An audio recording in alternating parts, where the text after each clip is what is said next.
देश के शिक्षा मंत्री ने इस्तीफा दे दिया है। सीजेपी पार्टी की तरफ से चलो संसद मार्च का जो आयोजन हो रहा था, जो देश भर में जंतर मंतर पर प्रोटेस्ट का आयोजन हो रहा था, वो आयोजन सफल हुआ है, युवाओं की जीत हुई है। लेकिन अभी भी क्या सारी समस्याएं समाप्त हो गई हैं? इस बात पर हमको विचार करने की जरूरत है। अभी भी बहुत सारी प्रॉब्लम है, जिन प्रॉब्लम्स पर हमको विचार करना चाहिए और ये जनरेशन जो है, उस जनरेशन को इस पर और ज्यादा विचार विमर्श करना चाहिए। इसी में से एक सबसे बड़ी प्रॉब्लम है हमारी वर्तमान समय की, वो है बेरोजगारी की समस्या। तो आज की इस वीडियो में हम बेरोजगारी की समस्या पर बात करेंगे कि आखिर जो बेरोजगारी की प्रॉब्लम है, जो अनएम्प्लॉयमेंट की प्रॉब्लम है, वो कितनी गहरी है और जो चीजें हमें दिखाई नहीं देती हैं, वो चीजें भी हमारे लिए बहुत ज्यादा प्रभावशाली हो सकती हैं, बहुत ज्यादा हमको इंपैक्ट कर सकती हैं। इन तमाम चीजों को आज हम इस पूरे टॉपिक में समझने वाले हैं। तो चलिए वीडियो की करते हैं शुरुआत। मेरा नाम है अक्षय और आपका स्वागत है दृष्टि आईएएस चैनल की इस नई वीडियो में। सबसे पहले यहां पर अगर आप देखें तो जो ओवरऑल सिनेरियो आपके सामने नजर आता है वो ये है कि आपका जो विरोध प्रदर्शन सीजेपी पार्टी की तरफ से, कॉकरोच जनता पार्टी की तरफ से नीट पेपर के लीक को लेकर के किया जा रहा था, देश की शिक्षा व्यवस्था को लेकर के किया जा रहा था, वो प्रोटेस्ट अब यहां पर सफल साबित हुआ है। देश के शिक्षा मंत्री को इस्तीफा देना पड़ा है। लेकिन ये जो ओवरऑल घटनाक्रम है, जो तमाम बातें हैं, ये तमाम बातें एक बहुत गहरी समस्या का केवल ऊपरी सतह दिखाती हैं। केवल ऊपरी सतह आप इसको मान सकते हैं। ये जो पूरी प्रॉब्लम है, जो पहाड़ है, उस पहाड़ के नीचे बहुत सारी चीजें मौजूद हैं। अगर आप देखेंगे भारत में वर्तमान समय में जो सबसे बड़ी समस्या युवाओं के सामने मौजूद है, वो समस्या है बेरोजगारी की समस्या, अनएम्प्लॉयमेंट की प्रॉब्लम। लोग पढ़ाई तो कर रहे हैं, लोग शिक्षा तो प्राप्त कर रहे हैं, लेकिन शिक्षा प्राप्त करने के बाद लोगों को रोजगार नहीं मिल रहा है। और यही सबसे बड़ी प्रॉब्लम वर्तमान समय में भारतीय युवाओं के सामने मौजूद है कि छात्रों के विरोध प्रदर्शन का व्यापक अर्थव्यवस्था के लिए जोखिम पैदा नहीं करता है, इकोनॉमी पर उसका कोई ज्यादा असर नहीं पड़ेगा, लेकिन रोजगार जो है वो एक गहरी समस्या को यहां पर आपको गहरी समस्या के तौर पर देखने को मिलता है। रोजगार एक ज्यादा बड़ी समस्या है, जिस पर ज्यादा बड़ा विचार विमर्श जो है, जिस पर ज्यादा बड़ी डिस्कशन जो है वो की जानी चाहिए। तो ये एक इंपॉर्टेंट पॉइंट हमने डिस्कस किया, इसी के अराउंड हमारा पूरा टॉपिक मौजूद है, तो इसको हम डिटेल से समझेंगे। सबसे पहले अगर आप आंकड़ों की बात करें, आपको पता है आंकड़ों के माध्यम से आप कुछ भी छुपा सकते हैं और आंकड़ों के माध्यम से आप कुछ भी दिखा सकते हैं। वही बात यहां पर इस पूरी स्लाइड में भी आपको देखने को मिलेगी। अगर आपको अच्छे आंकड़े देखने हैं, वो भी स्लाइड में मौजूद है। अगर आपको खराब आंकड़े देखने हैं, वो भी स्लाइड में मौजूद हैं। अच्छे आंकड़े अगर आप देखें तो आपको देखने को मिलेगा कि भारत में आपका 15 वर्ष से ज्यादा उम्र के व्यक्तियों में जो बेरोजगारी दर है, वो जून के महीने में 5.5% थी। 2026 में जून के महीने में 5.5% थी। इसको अगर आप कंपेयर करेंगे पिछले साल की तुलना में, तो पिछले साल ये 5.6% थी अप्रैल 2025 में। यानी कि आप कह सकते हैं कि आपका एक साल के भीतर भारत में 15 वर्ष से ज्यादा आयु के लोगों के बीच में जो बेरोजगारी दर है वो कम हुई है। यानी कि आपका जो अनएम्प्लॉयमेंट रेट है वो कम हुआ है। ये तो अच्छे आंकड़े हो गए। अब हम चलते हैं खराब आंकड़ों की तरफ। सेम ही चीज है। अब आप खराब आंकड़ों को देखेंगे। खराब आंकड़े आपके बताते हैं कि भारत में 15 आयु वर्ष से लेकर के 29 आयु वर्ग के लोगों के आंकड़े अगर आप उठा करके देखेंगे, 15 आयु वर्ग से लेकर के 29 आयु वर्ग के अगर आप आंकड़े उठा करके देखेंगे, तो वहां पर आपका जो बेरोजगारी दर है वो 16.2% के आसपास पहुंच चुकी है। कितनी? 16.2% के आसपास पहुंच चुकी है। और भारत की औसत आयु कितनी है? भारत की औसत आयु है 29 वर्ष। यानी कि भारत की जो अधिकांश जनसंख्या है वो 15 से 29 के बीच में आती है, और 15 से 29 के बीच में भारत में जो बेरोजगारी दर है वो 16.2% के आसपास है। इसको अगर आप कंपेयर करेंगे पिछले साल से, पिछले साल ये 13 यानी कि अप्रैल 2025 में पिछले साल ये 13.8% थी। इसका मतलब ये हुआ कि आपका ओवरऑल बेरोजगारी अगर आप देखेंगे तो भारत में ओवरऑल बेरोजगारी पिछले एक साल में कम हुई है। अगर आप देखेंगे बेरोजगारी दर 15 से 29 आयु वर्ग के बीच में, जो कि भारत की अधिकांश जनसंख्या है, जो कि भारत की सबसे प्रोडक्टिव आयु है, वहां पर बेरोजगारी दर में आपको बहुत असामान्य वृद्धि देखने को मिलेगी। और यही एक बहुत बड़ी प्रॉब्लम जो है वो हमारे सामने पैदा करती है। और ये प्रॉब्लम केवल आपको एक वर्ग के बीच में देखने को नहीं मिलेगी, ये प्रॉब्लम अक्रॉस द सोसाइटी आपको देखने को मिलेगी। जो आपकी महिलाएं हैं, पुरुष हैं, ग्रामीण क्षेत्र है, शहरी क्षेत्र है, हर जगह पर आपको बेरोजगारी दर में बढ़ोतरी देखने को मिलेगी। तो ये एक इंपॉर्टेंट विरोधाभास जो है वो हमारे सामने मौजूद है, जिस विरोधाभास को स्टडी करना, जिस विरोधाभास को समझना हमारे लिए बहुत जरूरी है। तो हमने देखा कि अगर आप ओवरऑल आंकड़े देखेंगे तो भारत में बेरोजगारी दर कम हुई है एक साल में, लेकिन अगर आप भारत में प्रोडक्टिव एज को देखेंगे, अगर आप भारत में औसत आयु को देखेंगे, तो वहां पर बेरोजगारी दर में आपको बहुत असामान्य वृद्धि देखने को मिलेगी। तो ये एक इंपॉर्टेंट पॉइंट हमने देखा।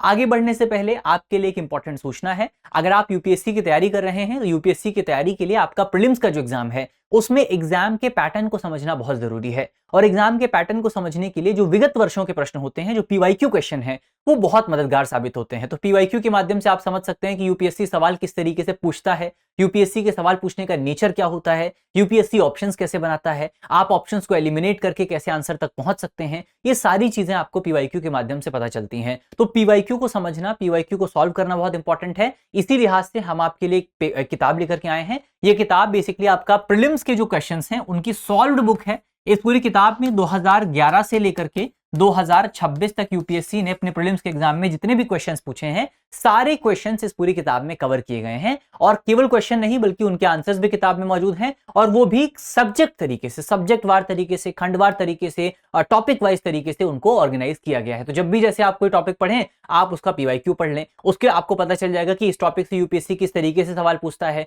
किस टॉपिक से यूपीएससी ज्यादा सवाल पूछता है, किस टॉपिक से यूपीएससी कम सवाल पूछता है। ये सारी चीजें आपको वहां से डिटेल तरीके से पता चल जाएंगी। तो बहुत इंपॉर्टेंट है ये पूरा जो पीवाईक्यू पढ़ना है। ये किताब आप चाहे तो जो है हमारी वेबसाइट से दृष्टि लर्निंग ऐप आपको डाउनलोड करना है, वहां से आप इस किताब को खरीद सकते हैं, या आप Amazon और फ्लिपकार्ट से भी इस किताब को प्राप्त कर सकते हैं। तो किताब की बात हमने की है, अब बढ़ते हैं आगे। और एक और विरोधाभास जो आपको वर्तमान समय में भारतीय अर्थव्यवस्था में देखने को मिलेगा, वो और ज्यादा गंभीर विरोधाभास है और ज्यादा सीरियस पैराडॉक्स है। उसको अगर आप समझने की कोशिश करें, जब आप सामान्य जब आप एक्सपेक्टेड मैथ्स की बात करते हैं, सामान्य जब आप आर्थिक इक्वेशन, इकोनॉमिक इक्वेशंस की बात करते हैं, तो ये माना जाता है कि जब किसी इकोनॉमी में लेबर फोर्स पार्टिसिपेशन रेट कम होता है, तो जो अनएम्प्लॉयमेंट रेट है, अनएम्प्लॉयमेंट रेट भी उस इकोनॉमी में कम होता है। क्यों कम होता है, इसके पीछे का रीजन भी है, बहुत सिंपल सी इक्वेशन है।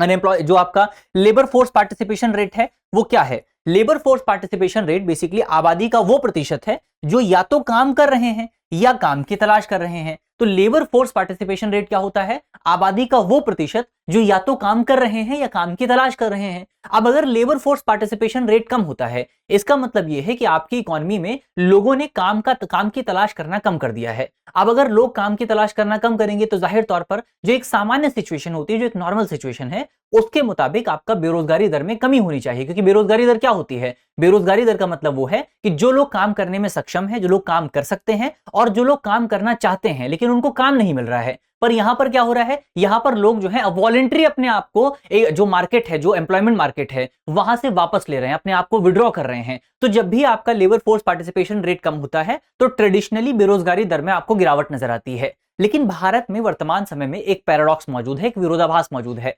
विरोधाभास आपका यह है कि वर्तमान समय में भारत में आपका लेबर फोर्स पार्टिसिपेशन रेट जो है वो आपको गिरता हुआ नजर आएगा। लेकिन उसके साथ साथ होना क्या चाहिए था? जब भारत में लेबर फोर्स पार्टिसिपेशन रेट कम हो रहा है तो उसके साथ साथ भारत में आपका जो बेरोजगारी दर है वो भी कम होनी चाहिए थी। ओवरऑल जो हमने देखा था कि 15 से 29 के बीच में जो बेरोजगारी दर है वो कम होनी चाहिए थी। लेकिन हुआ क्या? 15 से 29 आयु वर्ग के बीच में जो बेरोजगारी दर है उसमें आपको बढ़ोतरी देखने को मिली। 13% से बढ़कर के वो 16% के आसपास पहुंच चुका है। यानी कि भारत में एक उल्टी सिचुएशन आपको देखने को मिल रही है, जहां पर बेरोजगारी दर भी बढ़ रही है, बेरोजगारी दर बढ़ रही है और लेबर फोर्स पार्टिसिपेशन रेट कम हो रहा है। यह भारत के लिए एक बहुत बड़ा चिंता का विषय हो सकता है। पहले हम इसके आंकड़ों की बात करते हैं, पहले थोड़ा सा आंकड़ों को समझते हैं और उसके बाद इसके मायने क्या हो सकते हैं, इसका अर्थ क्या है कि आखिर जो आपका लेबर फोर्स पार्टिसिपेशन रेट कम हो रहा है उसकी वजह से, और इसके साथ साथ जो आपका अनएम्प्लॉयमेंट रेट बढ़ रहा है, इन दोनों को आपस में जब आप जोड़कर देखेंगे तो इसका मतलब क्या निकल करके आता है उसको हम आगे समझेंगे। लेकिन उससे पहले थोड़ा सा हम आंकड़ों की बात कर लेते हैं।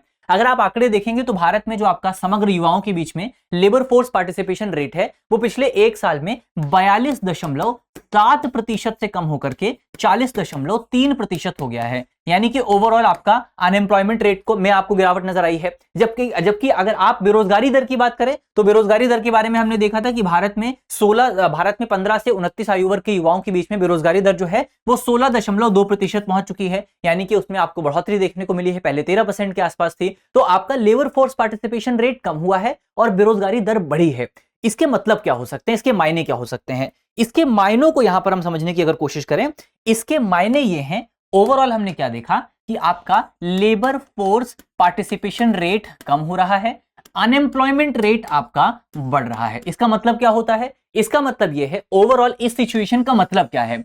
ओवरऑल इस सिचुएशन का मतलब यह है कि हमारी इकोनॉमी में एक डीपर जॉब क्राइसिस मौजूद है। क्या है? हमारी इकोनॉमी में एक डीपर जॉब क्राइसिस मौजूद है। इसका बहुत सिंपल सा मतलब यह है कि हमारी इकोनॉमी में, हमारी अर्थव्यवस्था में जितनी तेजी से जॉब जनरेशन होना चाहिए था या जितनी तेजी से एम्प्लॉयमेंट क्रिएशन होना चाहिए था, उतनी तेजी से हमारी इकोनॉमी एम्प्लॉयमेंट क्रिएट नहीं कर पा रही है, उतनी तेजी से हम रोजगार सृजन नहीं कर पा रहे हैं। ये इसका निष्कर्ष यहां पर निकाला जाता है। तो अर्थशास्त्री ये कहते हैं कि अगर ये सिचुएशन किसी इकोनॉमी में मौजूद होती है जहां पर लेबर फोर्स पार्टिसिपेशन रेट कम हो रहा है और अनएम्प्लॉयमेंट रेट बढ़ रहा है, उसका बहुत सिंपल सा मतलब ये होता है कि वो इकोनॉमी उतनी दर से एम्प्लॉयमेंट क्रिएट नहीं कर पा रही है, उतना रोजगार क्रिएट नहीं कर पा रही है जितना रोजगार क्रिएट करना चाहिए था। ये बहुत बड़ी प्रॉब्लम आपको हमारी अर्थव्यवस्था में देखने को मिलेगी कि हमारी अर्थव्यवस्था में एम्प्लॉयमेंट क्रिएशन की जो दर है वो बहुत कम है। अगर आप देखेंगे भारत में, अगर आप कंपेयर करें 2022 को और 2025 को, तो 2022 और 2025 की तुलना में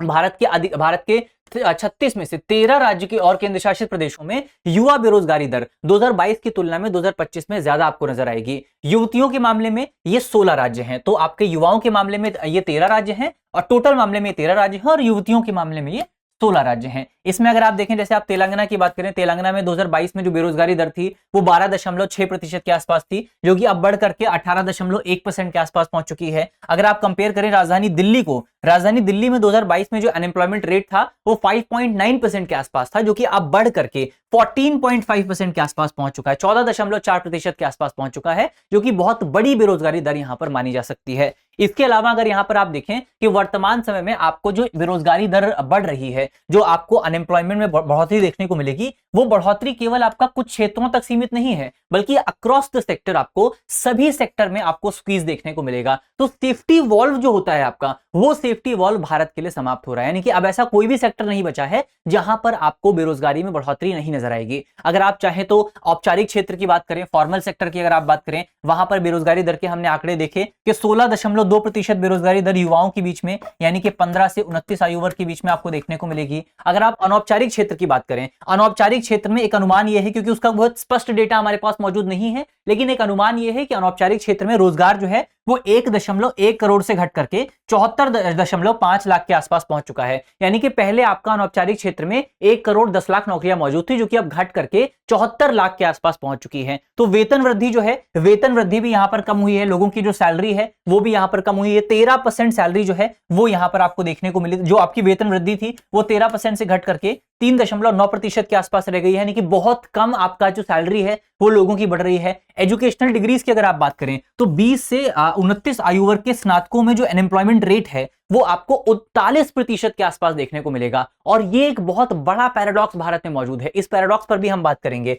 इस पैराडॉक्स को अगर आप समझने की कोशिश करें तो होता क्या है, सामान्यतः क्या होता है, अगर आप देखें तो सामान्यतः होना क्या चाहिए कि जो लोग जिन्होंने मान लीजिए 10th क्लास पास की है उनके बीच में अनएम्प्लॉयमेंट रेट ज्यादा होना चाहिए, जिन्होंने 12th क्लास पास की है उनके बीच में अनएम्प्लॉयमेंट रेट कम होना चाहिए, जिन्होंने ग्रेजुएशन किया है उनके बीच में अनएम्प्लॉयमेंट रेट और कम होना चाहिए, जिन्होंने पोस्ट ग्रेजुएशन किया है उनके बीच में अनएम्प्लॉयमेंट रेट और कम होना चाहिए, जिन्होंने पीएचडी की डिग्री हासिल की है उनके बीच में अनएम्प्लॉयमेंट रेट और कम होना चाहिए। लेकिन भारत में ये उल्टा होता है। भारत में क्या होता है, भारत में जिसने पीएचडी की डिग्री हासिल की है उसके बीच में बेरोजगारी दर सबसे ज्यादा है, जिसने पोस्ट ग्रेजुएट की डिग्री हासिल की है उसमें बेरोजगारी दर बहुत ज्यादा है, ग्रेजुएट लोगों में बेरोजगारी दर बहुत ज्यादा है। अगर आप 12th पास की बात करें तो उसमें बेरोजगारी दर कंपैरेटिवली कम है। 12th पास में जो बेरोजगारी दर है वो ग्रेजुएशन से भी कम है। तो ये एक इंपॉर्टेंट पॉइंट आपको याद रखना है, 10th क्लास में बेरोजगारी दर आपको और कम नजर आएगी। ये एक विरोधाभास जो है ये आपको भारत में देखने को मिलेगा। तो हमने देखा कि भारतीय अर्थव्यवस्था में वर्तमान समय में रोजगार के मामले में, एम्प्लॉयमेंट के मामले में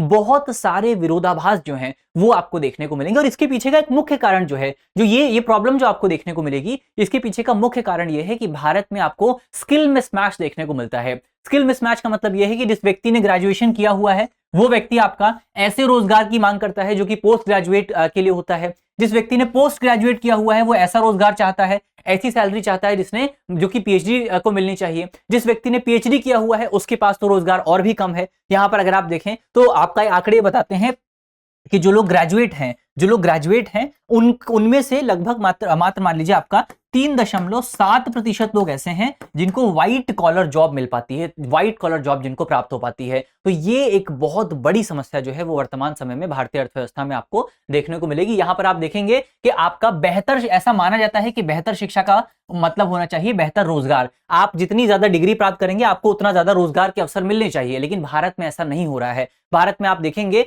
वास्तविकता यह है कि भारत में जो जो आपके युवा स्नातक हैं, तकरीबन आपके 6.3 करोड़ युवा स्नातक भारत में आपको देखने को मिलेंगे और इसमें से 1.1 करोड़ युवा स्नातक जो हैं वो पूर्णतः भारत में बेरोजगार हैं, पूर्णतः भारत में उनके पास कोई भी एम्प्लॉयमेंट मौजूद नहीं है। यानी कि वर्तमान समय में भारतीय अर्थव्यवस्था में अच्छी पढ़ाई जो है, अच्छी डिग्री जो है वो अच्छे रोजगार की गारंटी नहीं दे रही है और ये एक बहुत बड़ी प्रॉब्लम अर्थव्यवस्था के अंतर्गत आपको देखने को मिलेगी। और आगे बात करते हैं इस पूरे प्रॉब्लम का सबसे बड़ा इंपैक्ट अगर आप समझने की कोशिश करें तो क्या होगा? सबसे बड़ा इंपैक्ट ये होगा कि भारत का जो जनसांख्यिकीय लाभांश वक्र है वो यहां पर लगातार सिकुड़ता जा रहा है। अगर आप देखें भारत की जो पॉपुलेशन है वो धीरे धीरे बढ़ती जा रही है और एक समय पर ऐसा आएगा जहां पर भारत के पास जो एक क्षमता मौजूद है, युवाओं की जो स्ट्रेंथ मौजूद है वो स्ट्रेंथ आपकी कम हो जाएगी। हमने देखा कि वर्तमान समय में भारत में औसत आयु जो है वो 29 वर्ष के आसपास है और एक अनुमान ये बताता है कि 2050 तक भारत में युवाओं की जो औसत आयु है वो 29 वर्ष से बढ़कर के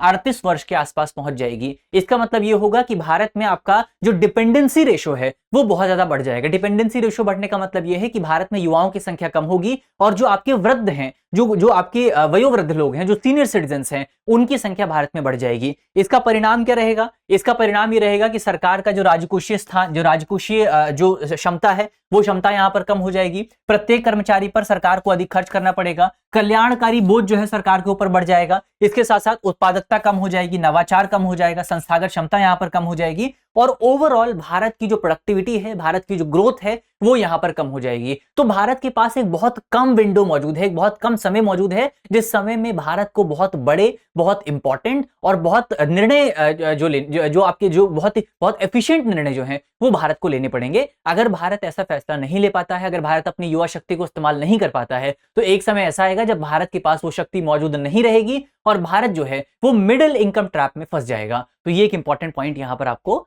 याद रखना है।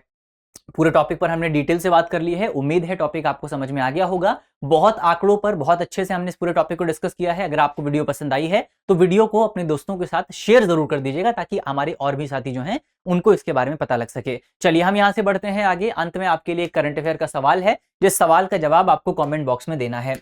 सवाल बहुत सिंपल सा है। सवाल में आपसे पूछा गया है कि भारत में श्रम बाजार के संकेतकों और सावधिक श्रम बल सर्वेक्षण यानी कि पीरियोडिक लेबर फोर्स सर्वे के संदर्भ में निम्नलिखित कथनों पर विचार कीजिए। 3 स्टेटमेंट हमारे सामने है। पहला स्टेटमेंट है श्रम बल भागीदारी दर की गणना करते समय केवल उन व्यक्तियों को शामिल किया जाता है जो वर्तमान में किसी लाभप्रद रोजगार में लगे हुए हैं। हमारा दूसरा स्टेटमेंट है यूजुअल स्टेटस दृष्टिकोण के तहत रोजगार की स्थिति का निर्धारण सर्वेक्षण की तारीख से ठीक पहले के 7 दिनों की अवधि के आधार पर किया जाता है। और तीसरा हमारा स्टेटमेंट है भारत में सावधिक श्रम बल सर्वेक्षण डेटा सांख्यिकी और कार्यक्रम क्रियान्वयन मंत्रालय द्वारा जारी किया जाता है। तो इसमें से कौन सा स्टेटमेंट आपका सही है वो जवाब आपको जल्दी से कमेंट बॉक्स में बताना है कि यहां पर इनमें से तीनों में से कौन सा स्टेटमेंट आपका सही है। थोड़ा सा आप क्वेश्चन को ध्यान से पढ़ेंगे, आसानी से आप इस सवाल को सॉल्व कर पाएंगे। तो इसी नोट के साथ करते हैं आज के अपने वीडियो को समाप्त। मुझे उम्मीद है कि इस वीडियो में हमने जितने भी इंपॉर्टेंट टॉपिक डिस्कस किए हैं वो सारे टॉपिक आपको समझ में आए होंगे। अगर आपको वीडियो अच्छी लगी है तो वीडियो को लाइक कीजिएगा, वीडियो को शेयर कीजिएगा अपने दोस्तों के साथ, अपने साथियों के साथ।